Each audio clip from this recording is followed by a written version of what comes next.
আছে, ঠিক কিনা বলেন? আমার নবীর মতো এত নরম নবী পৃথিবীতে আসে নাই, আসবেও না। আবার আমার নবীর মতো এমন গরম নবীও পৃথিবীতে আসে নাই। আমার নবী কেমন নরম নবী! আমার নবী তার মাথার মধ্যে বুড়ির বোঝা বহন করেছে।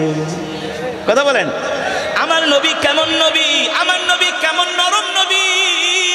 আমার নবীর কাছে ইহুদি আসছে রাত্রবেলা, এ মুহাম্মদ আমাকে একটু তোমার বাড়িতে রাত্রে থাকতে দাও। আল্লাহ নবী বলে ঠিক আছে ইহুদি থাকো, কিন্তু ঘরের মধ্যে খাবার আছে একজনের। আল্লাহ নবী নিজের খাবারটা ইহুদিকে খাওয়ায়া একেবারে আরামসে ঘুম পাড়াইয়া দিল। ইহুদি তুমি আমার বিছানায় ঘুমাও, আমি যাইয়া মসজিদে ঘুমাই।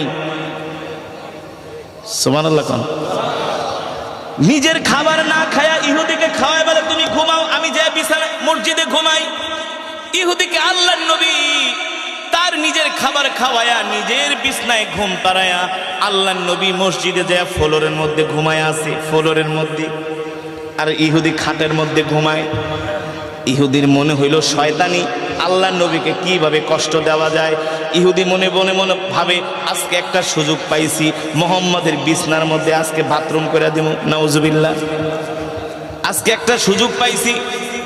ইহুদি কি করলো? আল্লাহ নবীর বিছানার মধ্যে মল ত্যাগ করে দিল। নাউজুবিল্লাহ বলবেন না। মল ত্যাগ করে সূর্য ওঠার আগে ইহুদি ভয়ে পালায় গেল। ইহুদি মনে মনে ভাবলো যে মুহাম্মদ আমার এত আদর করে খাওয়াইছে, এত মেহমানদারি করেছে, এই মুহাম্মাদের বিছানার ভিতরে বাথরুম করলাম, মল ত্যাগ করলাম, যদি মুহাম্মদ আমারে দেখতে পায় তাহলে নিশ্চিত মুহাম্মদ আমাকে হত্যা করবে। তার মানে আগে থেকেই ভাইগা যায়। ইহুদি ভাইগা চলে গেছে। আল্লাহ নবী ফজরের নামাজ পড়ে বাসায় আসছে, ইশরাক